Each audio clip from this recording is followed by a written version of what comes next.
em um texto da palavra do Senhor. Amém, queridos?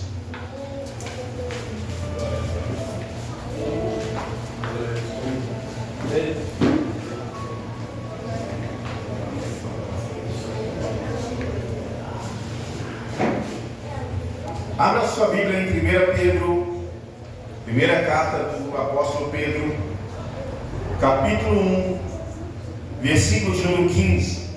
Amém? Primeira carta do apóstolo Pedro, capítulo 1, versículo de número 15. Amém? Hoje nós estaremos finalizando as 4 mensagens que tem o título Como se libertar das amarras do pecado. Amém? Glória a Deus. Então você que não veio nessas últimas 3 sexta-feiras, hoje é a última sexta-feira onde nós estaremos trazendo essa mensagem. Se você quiser acompanhar as outras mensagens que foram pregadas em cima desse tema, você pode ir até o canal do YouTube lá e você vai encontrar. Amém? As 3 últimas mensagens que foram trazidas para a igreja nessa sexta-feira, culto de libertação. Amém? Glória a Deus. Tem uns bebezinhos que já estão dando glória a Deus aí. Aleluia. Amém, igreja? Glória a Deus. Louvado seja o nome do Senhor. Todos acharam 1 Pedro, capítulo de número 1, versículo de número 15. Somente este versículo. Todos acharam? Aquele que não achou, diga: estou a caminho. Então, se ninguém falou, todos já acharam o texto. Amém? Glória a Deus. Acompanhe comigo a leitura da palavra do Senhor. Diz assim: mas assim como é santo aquele que o chamou, sejam santos vocês também em tudo o que fizerem. Vou estar repetindo. Mas assim como é santo aquele que os chamou, sejam santos vocês também em tudo o que fizerem. Amém, igreja? Amém. Glória a Deus. Vamos aguardar que as crianças irem lá para a salinha para a gente dar início aqui à mensagem. Amém? Glória a Deus. Os pequenininhos podem ir lá para a salinha. Fiquem à vontade. E a tia Valéria vai cuidar de vocês. Amém? Hoje é dia da Valéria cuidar deles. Amém? Glória a Deus. Queridos, existem várias passagens hoje. Melhor, existem várias passagens na Bíblia que nos trazem o termo santidade. E esse é o último passo da etapa para que nós possamos nos ver livres das amarras do pecado. Chama-se santidade. E como o texto de 1 Pedro nos adverte aqui, nos orienta, mas assim como é santo aquele que o chamou, ou seja, como é santo o Deus que nos chamou para servir a Ele, para sermos filhos dele, sejamos santos também em tudo o que fizermos. Ou seja, tudo que eu fizer tem que ter santidade. Eu tenho que fazer as coisas, o meu trabalhar, o meu falar, o meu agir e o meu pensar tem que ser baseado na santidade. Tem que ser santo tudo que eu faço. Como eu disse, existem várias passagens que nos orientam a sermos santos e vivermos em santidade. Mateus 5,48 diz: portanto, sejam perfeitos, como perfeito e celestial é o vosso Pai. Ou seja, perfeitão aqui é sermos santos. Em algumas traduções diz santo, em outras diz perfeito. Em João 17,17 diz: santificai-vos na verdade, a tua palavra é a verdade. Se queremos viver uma vida santa, A palavra de Deus vai nos orientar-nos a viver uma vida santa, a caminharmos em santidade. Levítico capítulo 19, versículo 2 diz: diga o seguinte a toda a comunidade de Israel: sejam santos, porque eu, o Senhor, o Deus de vocês, sou santo. Nós temos que ser imitadores de Cristo, como Paulo diz. E Cristo viveu uma vida santa aqui na terra. E se Cristo viveu em santidade, foi porque Deus disse: sejam santos como eu, vosso Deus, sou santo. E para finalizar, 2 Coríntios 7,1 diz: amados, Paulo dizendo aos coríntios, visto que temos essas promessas, purifiquemo-nos de tudo que contamina o corpo e o espírito, aperfeiçoando a santidade no temor do Senhor. Ou seja, viver na santidade é abandonar aquilo que nos contamina, aquilo que nos prejudica, aquilo, como eu tenho dito aqui nas mensagens, que é aquilo que nos afasta do Senhor. Isto é viver em santidade. Isto é viver uma vida santa. E o que vem a ser santo, viver em santidade?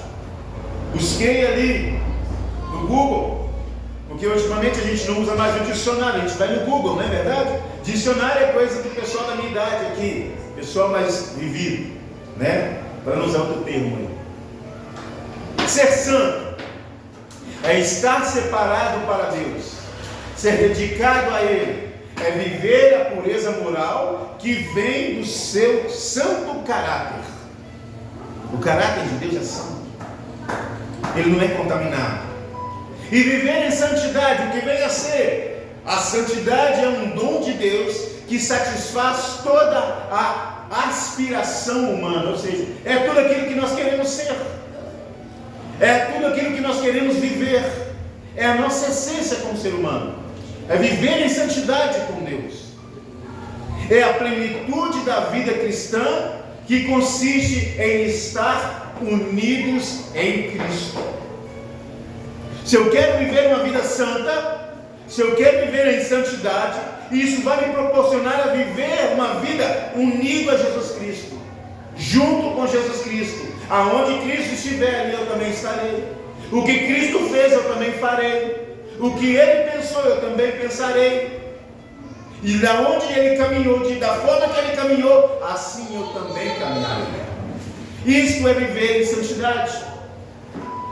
E a santidade é uma peça extremamente importante para que nós nos livremos das amarras do pecado, para que nós nos livremos da vida pecaminosa que antigamente ou outrora nós vivíamos. Nós só conseguimos viver uma vida santa quando abandonamos as velhas práticas pecaminosas.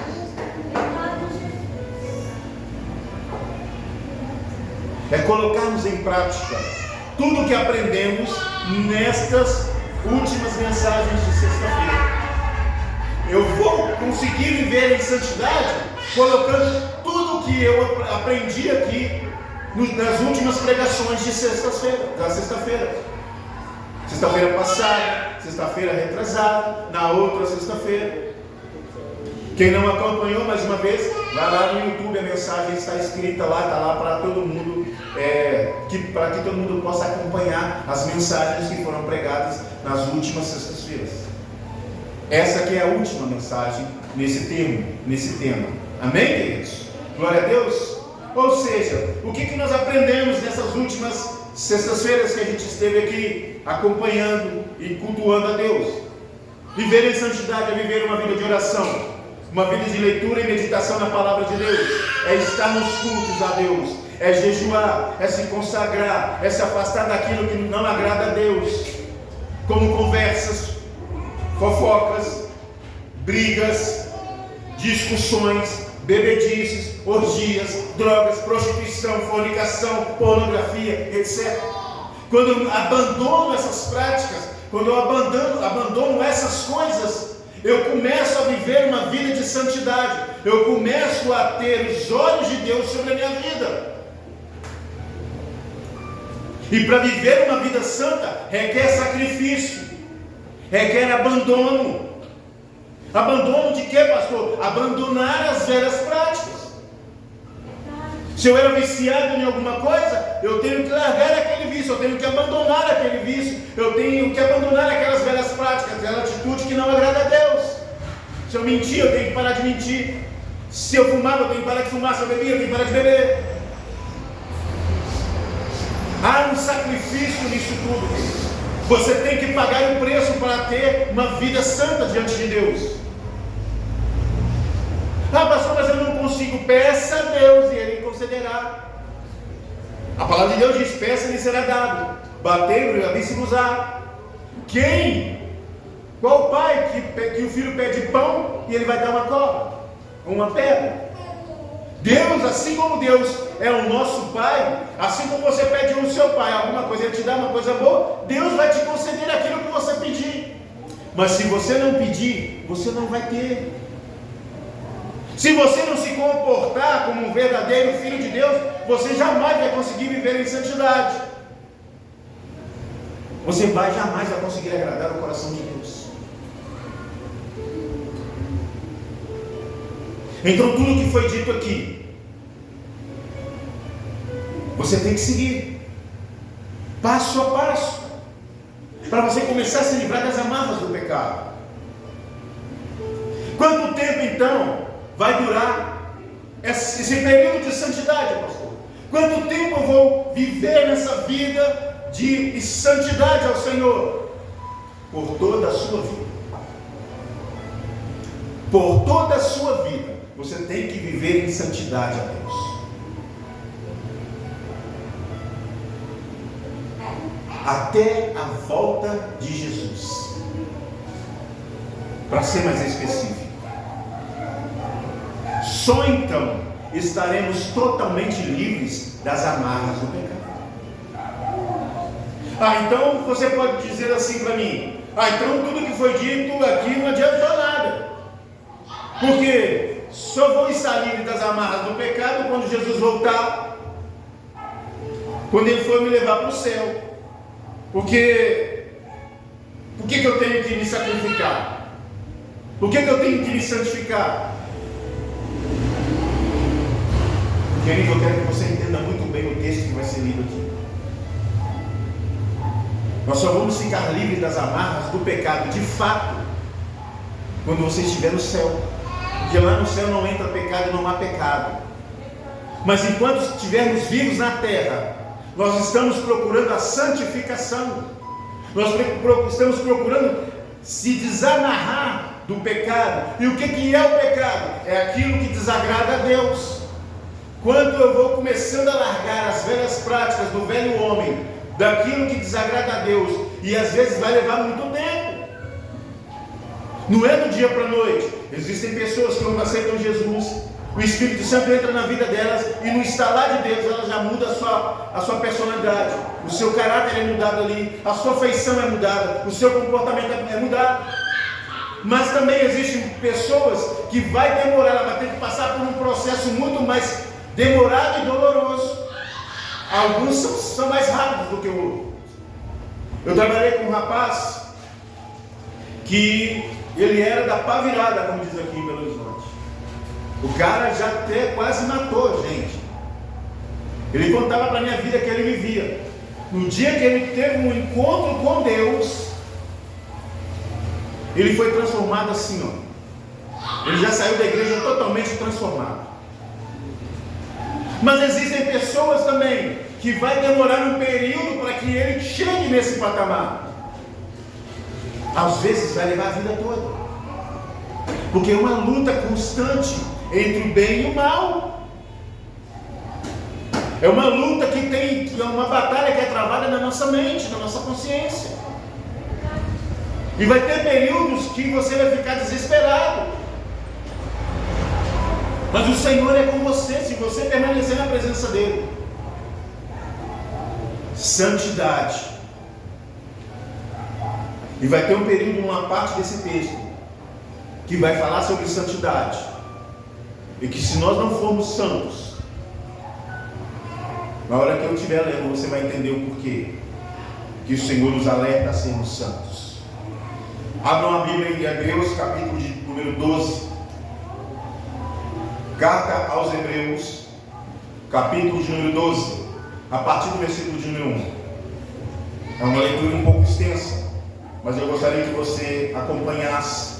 E eu vou estar dando alguns pauses nessa leitura para explicar o que foi lido, para que você não se perca na leitura. Amém, igreja? Hebreus capítulo 12, versículo número 1. Hebreus 12, 1. Amém?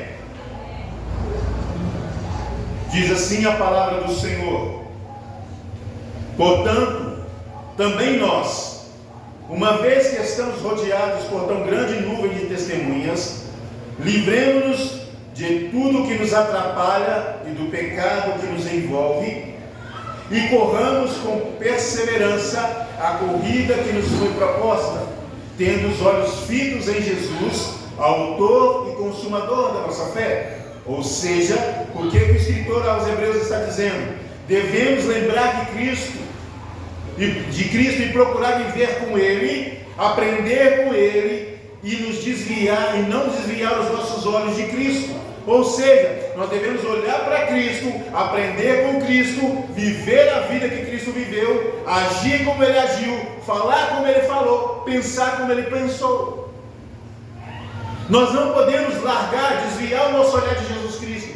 Você vem para a igreja, tem uns que dizem, eu não vou para a igreja porque o irmão é assim, porque o pastor é aquilo, porque a irmã faz isso, porque o irmão faz aquilo. A Bíblia está muito clara aqui dizendo: você não pode largar os seus olhos, desviar os seus olhos de Cristo. Você vem para a igreja por amor a Cristo, e o seu sentimento, a sua atenção tem que estar focada em Cristo. Porque se sua atenção for focada no irmão da igreja, o irmão é pecador, assim como nós somos. E se você começar a reparar o irmão, você vai tirar os seus olhos de Cristo. O irmão ao seu lado é pecador, assim como a igreja é pecadora. Mas o único santo que existe dentro da igreja é Cristo. E nós estamos buscando viver a vida santa de Cristo. E quando eu desvio meus olhos de Cristo, eu levo meus olhos para onde eu não devo. Eu começo a enxergar coisas que eu não deveria enxergar. Eu começo a observar coisas que não eram para eu observar. E aí eu vou ficar dando atenção àquilo que não é para dar atenção. Eu desvio meu olhar de Cristo. E eu tenho que ficar com meus olhos fitos, ou seja, vidrados, olhando sem desviar, só para Cristo. É isso que o texto nesse começo diz. E continua dizendo o escritor: e pela alegria que lhe foi proposta, suportou a cruz desprezando a vergonha, e assentou-se à direita do trono de Deus. Pensem bem naquele que suportou tal oposição dos pecadores contra si mesmo, para que vocês não se cansem e nem se desanimem. Nós temos que estar olhando para a vida que Jesus viveu. Nós temos que ler os evangelhos, Mateus, Marcos, Lucas e João, e aprendermos e vivermos e observarmos a vida que Jesus viveu, o comportamento que ele teve, as ações que ele fez, os caminhos que ele percorreu. Sabe por quê, queridos? Porque a morte de Jesus Cristo não foi em vão. A morte de Cristo não foi em vão, foi para nos dar mais uma chance. Você sabe por que Cristo morreu na cruz? Todo mundo fala para salvar a gente dos nossos pecados. Sim. Você sabe por que nós somos salvos dos nossos pecados, da condenação que nos era proposta? Sabe qual que era a condenação? Todo mundo ir para o inferno. Era para todo mundo aqui ir para o inferno. Mas sabe o que Deus fez? Ele se fez carne, habitou no meio da gente, sofreu o que nós sofremos, viveu o que nós vivemos, suportou o que nós suportamos, passou pelo que nós passamos.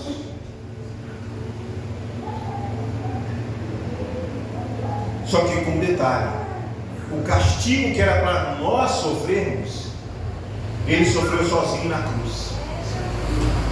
Ele sofreu o castigo que que era para mim. Ele sofreu o castigo que era por toda essa igreja que está aqui. Por cada um de vocês, Cristo sofreu o castigo que era reservado para cada um de nós. Ele sozinho sofreu o castigo de toda a humanidade. E quando alguém chega para você e fala assim: olha, o amor de Jesus, Deus tem um propósito para você. Deus tem algo para a sua vida. Foi porque Jesus veio, viveu o que nós vivemos, sofreu o que nós sofremos e pagou aquilo que era para nós pagarmos. Ele pagou sozinho.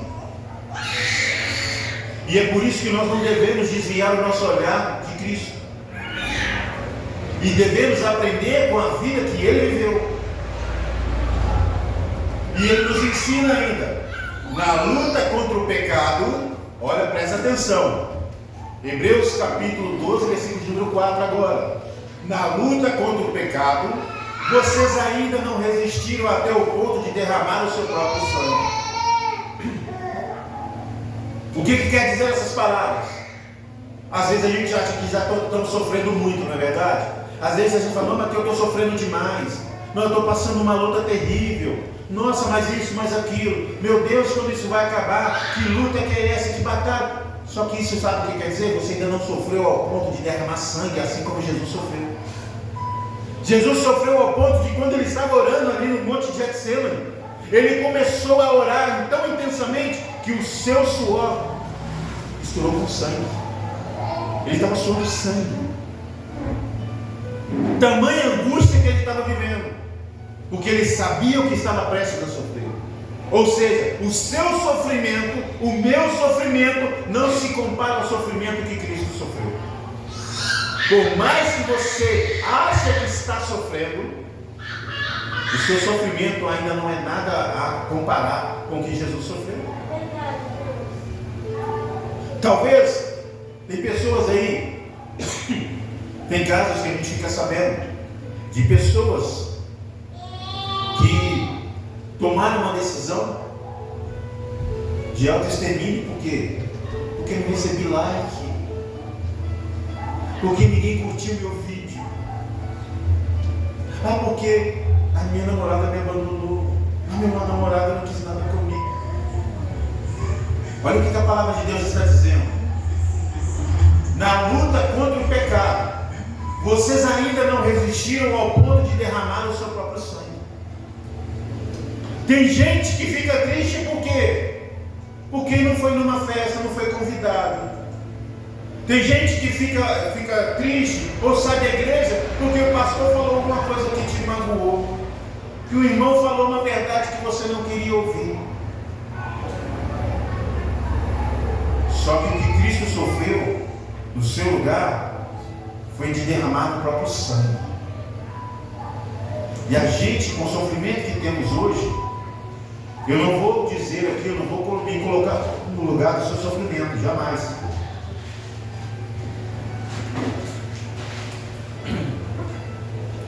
Só quem sabe o que você está sofrendo é você. Mas eu quero te dizer o seguinte: por mais que você ache que o seu sofrimento seja grande, o que Cristo sofreu na pele foi maior do que você está sofrendo. Ou seja, se for comparar o seu sofrimento com o sofrimento de Cristo, o seu sofrimento é quase nada. O meu sofrimento é quase nada. Amém, igreja? Versículo de número 5, ele continua dizendo: vocês esqueceram da palavra de ânimo que lhes dirige, que ele lhes dirige como filhos. Ou seja, Deus nos chama de filhos. Meu filho, não despreze a disciplina do Senhor, nem se magoe com a sua repreensão, pois o Senhor disciplina a quem ama e castiga todo aquele que aceita como filho. Suportem dificuldades, recebendo-as com disciplina. Deus os trata como filhos, pois qual o filho que não é disciplinado pelo seu pai? Se vocês não são disciplinados, e a disciplina é para todos os filhos que estão, todos os filhos, então vocês são filhos legítimos, mas sim ilegítimos. Eu quero dar um pause aqui, porque ele está dizendo que nós somos filhos ilegítimos. Porque a nação de Israel foi escolhida como nação de Deus, como filhos de Deus. Era para só a nação de Israel ser salva. Mas a nação de Israel negou a vida de Jesus. A nação de Israel não reconheceu Jesus como o próprio Deus. Glória a Deus, esse está com a garganta afiada, aleluia. A nação de Israel não reconheceu Jesus como Deus.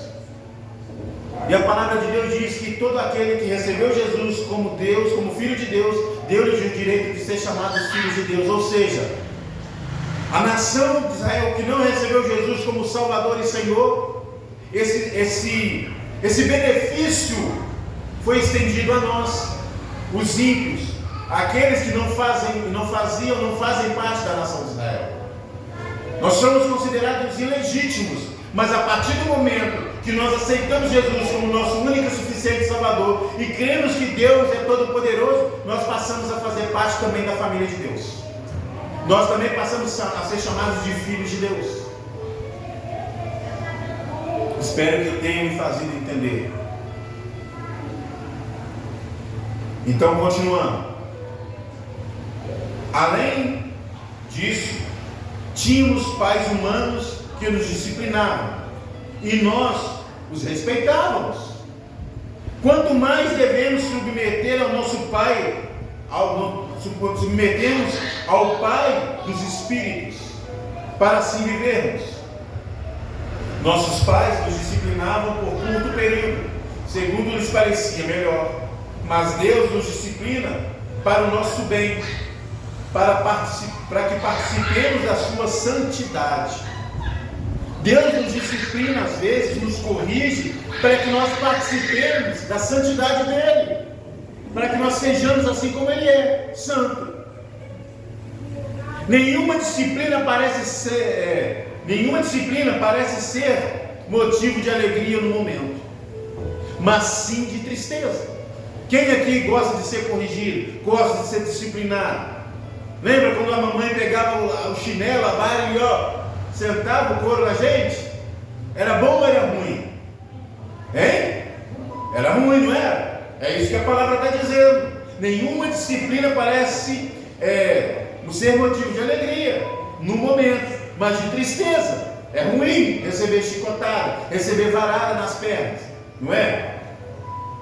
Mais tarde, porém, produz frutos de justiça e paz para aquele que por ela foram exercitados. Ou seja, se não fosse aquela palmada, se não fosse aquela chinelada, a gente não tinha limite. A gente não tinha aprendido o que é certo e o que é errado. É isso que a palavra está dizendo. A correção, assim como a correção dos nossos pais, era para nos manter na presença, para mantermos a gente fazendo aquilo que é certo. A correção de Deus, a disciplina de Deus, também é para nos manter santos, para nos manter na presença dele.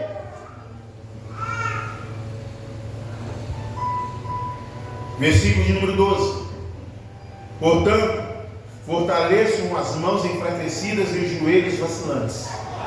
Façam caminhos retos para os seus pés, para que o manco se desvie, não se desvie, melhor dizendo, mas antes seja curado.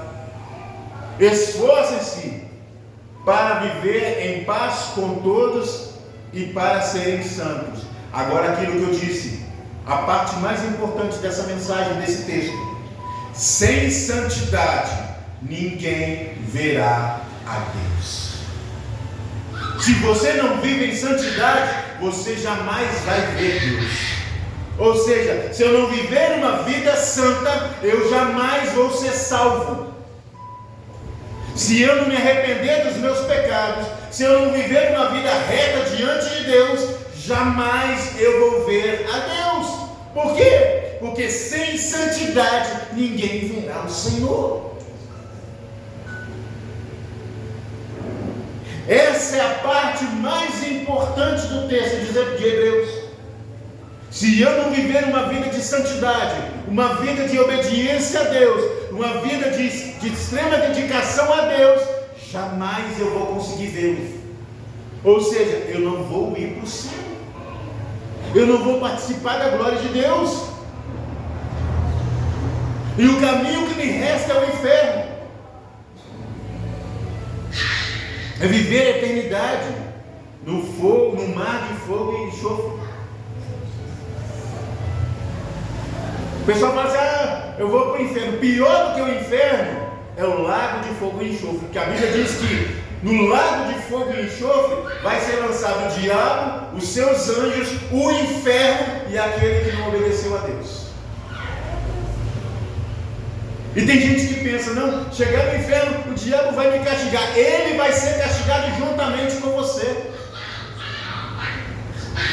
Tem gente que acha que o diabo vai estar lá no inferno, lá com o seu tridente, sentado lá naquele trono, né? Vai nessa. Ele vai estar sofrendo junto com você.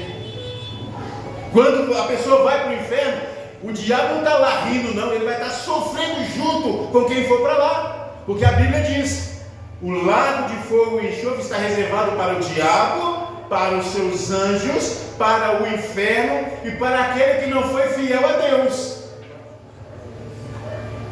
O diabo não vai estar lá te torturando, ele vai ser torturado, ele vai estar sofrendo, como você vai estar sofrendo também. As pessoas têm uma ideia errônea do inferno. Então, sem santidade, ninguém verá o Senhor. E seguindo o contexto,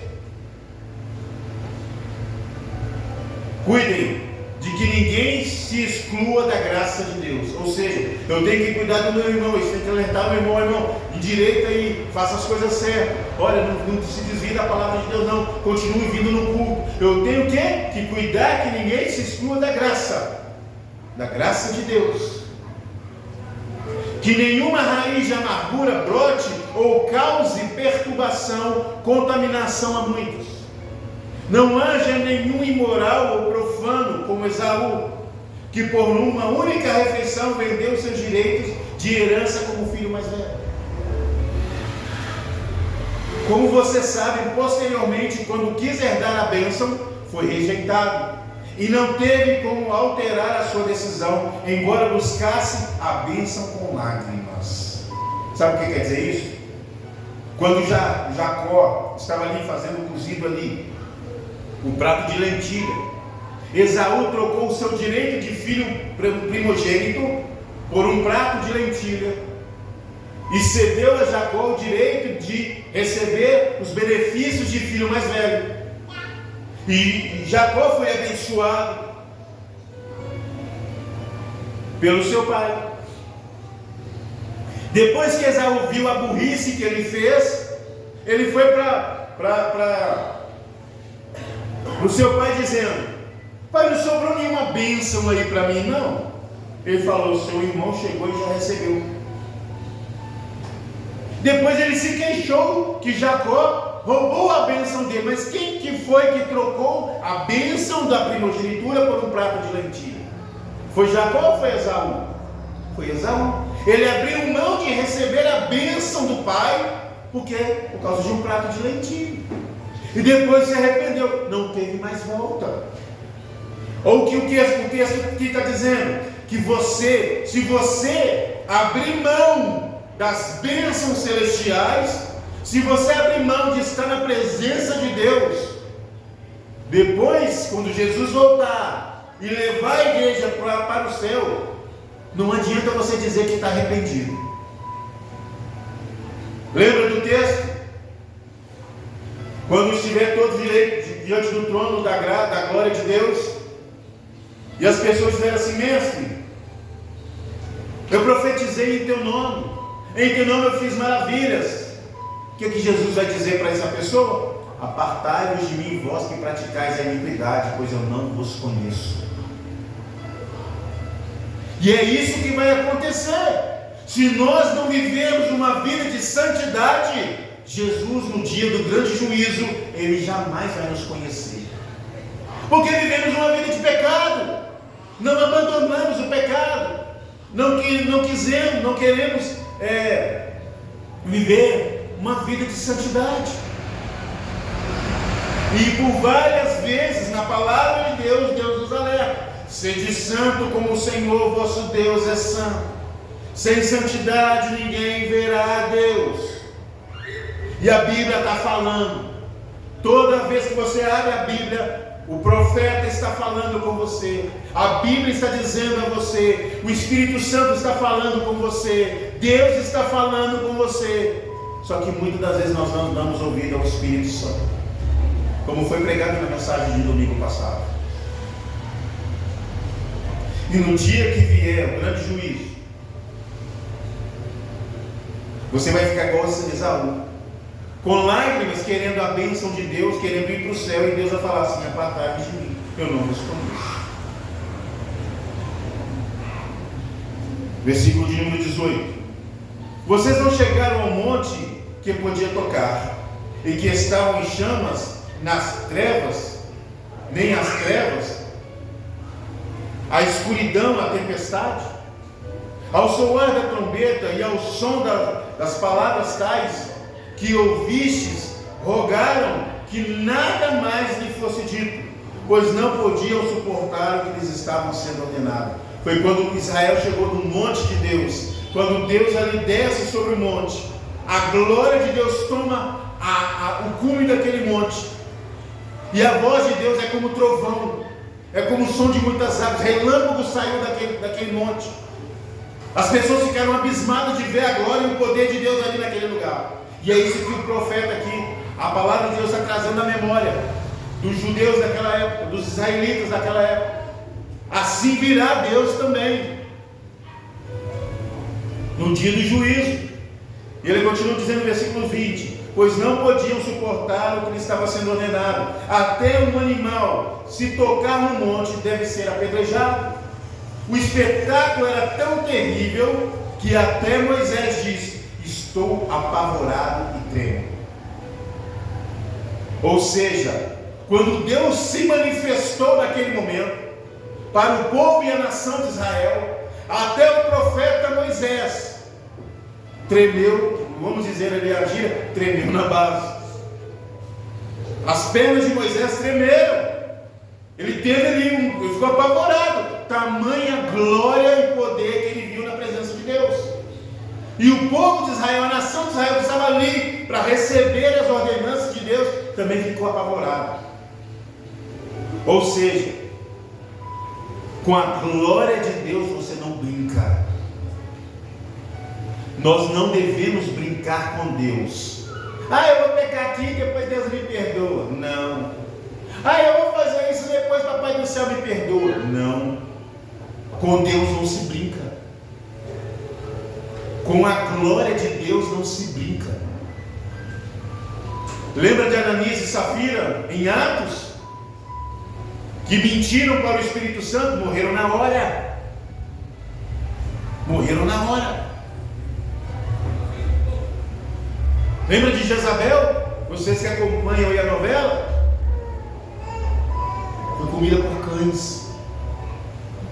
O que foi brincar com a glória de Deus, foi enfrentar a Deus. Jezabel. Então com Deus não se brinca.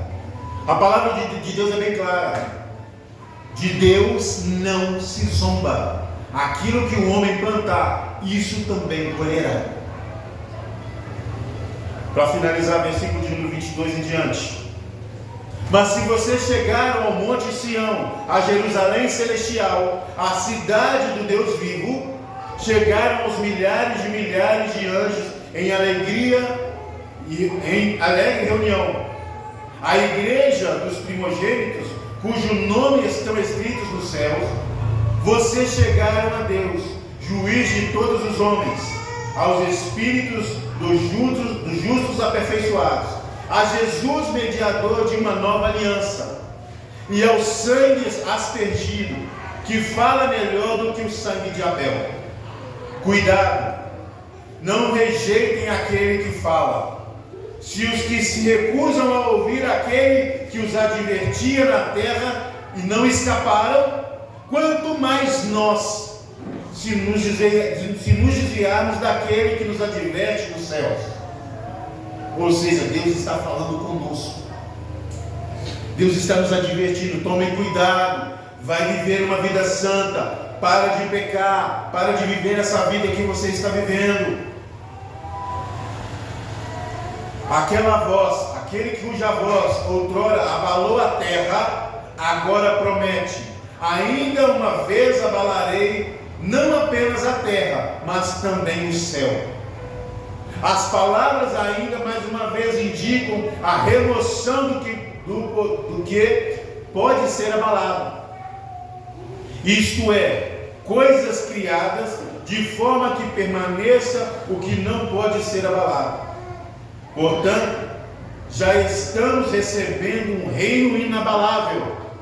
Sejamos agradecidos e assim adoremos a Deus de modo aceitável, com reverência e temor, pois o nosso Deus é fogo consumidor. Ou seja, Ele não vai te perdoar. Se você viver uma vida pecaminosa, se você não buscar se livrar das amarras do pecado, Deus Ele vai te consumir. Ele não vai ter perdão com você. Ou seja, Deus está te dando chance atrás de chance, enquanto você ainda está vivo. Arrependa de vossos pecados, endireitai os seus caminhos e entregai-os a sua vida ao Senhor Jesus. Vivam uma vida santa, uma vida reta na presença de Deus, cuja qual sem santidade ninguém verá a Deus. Deus está sendo claro aqui. Não brinquem com Deus, não brinquem com as palavras de Deus. Sejamos gratos pela graça salvadora e pela misericórdia do nosso Deus revelada em Cristo. Essa é a nossa graça, Jesus Cristo. E após dito isso tudo, após ter lido esse texto de Hebreus, o que nos resta então, amados? O que me resta eu, como servo de Deus, como uma pessoa que aceitou Jesus? O que resta a você agora? Essa é a pergunta. A resposta é: vivamos em santidade e façamos a vontade de Deus. É isso que nos resta. Se eu não me arrepender dos meus pecados, se eu não viver uma vida de santidade, o que vai me restar é apenas o lago de fogo e enxofre. Essa é a palavra do Senhor. E só assim, vivendo uma vida de santidade, nós vamos conseguir viver e ser libertos das amarras do pecado. Não há outro jeito, não há outra forma de viver em santidade, de se livrar das amarras do pecado. É só vivendo em santidade. É só buscando a face e a presença de Deus. Orando, jejuando, lendo Bíblia, vindo nos cultos, procurando viver uma vida reta, não fazendo aquilo que desagrada a Deus. É viver em santidade, é se consagrar, se entregar nas mãos do Senhor Jesus e deixar que Ele entre na sua vida e conserte aquilo que precisa ser consertado, mude aquilo que precisa ser mudado, transforme aquilo que precisa ser transformado. Amém, amados? Glória a Deus. Amém? Glória a Jesus. Tem alguém aqui que ouviu essa mensagem e quer entregar sua vida para Jesus e sentiu no seu coração de mudar o seu comportamento? Tem alguém aqui que quer convidar Jesus para fazer parte da sua vida, que você quer deixar Jesus entrar na sua vida? Tem alguém aqui entre nós que aceita Jesus como seu único e suficiente Salvador? Não se esqueçam do que foi dito: sem santidade ninguém verá a Deus. Mais uma vez eu pergunto: tem alguém em nosso meio que queira aceitar Jesus como seu único e suficiente Salvador? Tem alguém que andou fora dos caminhos do Senhor e quer voltar para a presença de Deus? Todos aqui estão em comunhão com Deus. Aleluia. Glória a Deus. Então fique de pé. Vamos orar.